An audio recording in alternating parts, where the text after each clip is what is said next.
خويا الصغير واقف قدام الليسي اللي يقرا فيه المعهد الثانوي محمود المسعدي بنابل، يتفرج في عركه. واقف مواطن تلميذ قدام المعهد نتاعو، واقف في الشارع، عنده الحق يقف وين ما يحب في بلاده في طريق عام، يتفرج في عركه. يجيو البوليسيه يهبطوا يبداو يعبيو في الناس الكل، يخلطوا الخويا الصغير يقولوا له اطلع، يقول لهم لا ما نطلعش معاكم، وريزيستا معاهم شوي قال له ما نطلعش خاطر ما دخليش في الموضوع، انا انسان واقف قاعد نتفرج، وبشهاده الاساتذه وبرشا عباد غاديك شاهدين اللي هو واقف يتفرج كما اي انسان. كي شد معاهم صحيح ما حبش يطلع معاهم، طلعوه بالسيف وضربوه في الكهرباء، قعدوا يضربوا فيه من هنا حتكشي للمركز، وفي المركز زادوا ضربوه كما قاعدين تشوفوا في التصاور.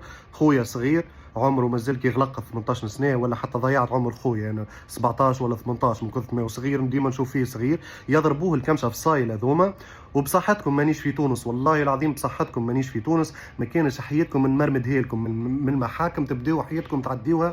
اش مازالك باش تعيش 10 20 سنه نعديهم لك الكل من محكمه لمحكمه، الا ما ناخذ حق خويا بالقانون. عملنا ثوره للكرامه الوطنيه وباش نحاسبوا الفساد، والمواطن ياخذ معناها يولي عنده شويه ديجنيتي في معناها في حياته في بلاده، ما يتهانش. يا اخي يجيو فصايل كيما هكا تلقاه ضاقت بيه الدنيا، عنده بطال، لا نجح في قرايته ما نجح في حتى شيء، يمشي يقدم في كونكور الامن، يتقبل يدخل يخدم، يبدا يسيب، يحب يطغى ويحب يسيب معناها الحقد الاجتماعي نتاعو اللي عاشه قبل ما يتقبل في الامن، يسيبه في المواطن المسكين.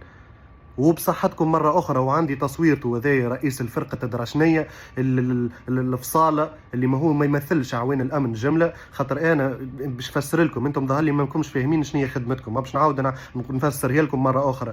البوليس في خدمة الشعب، والمهمة نتاعو إنه يطبق القانون مش البلاد على قرنه. شكونك أنت باش تضرب طفل صغير ولا باش تضرب أي إنسان؟ أنت شكونك؟ وتهين مواطن بقدره؟ أنت مستواه ثالثة دل تمشي تهين ما نعرفش أنا طبيب في الكياس على شنيا ضوء كهرباء محروق. والوقتيش معناها تحكيو فساد وباش ننظفوا البلاد وثوره وعملنا اهم الفساد اللي لازم يتنحى.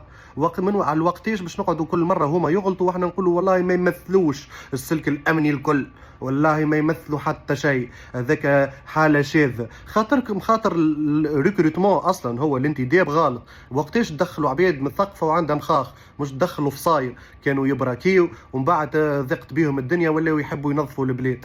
والله العظيم بصحتكم للمره الثالثه اني انا مانيش في تونس، ما كانش من مرتكم من محكمه لمحكمه.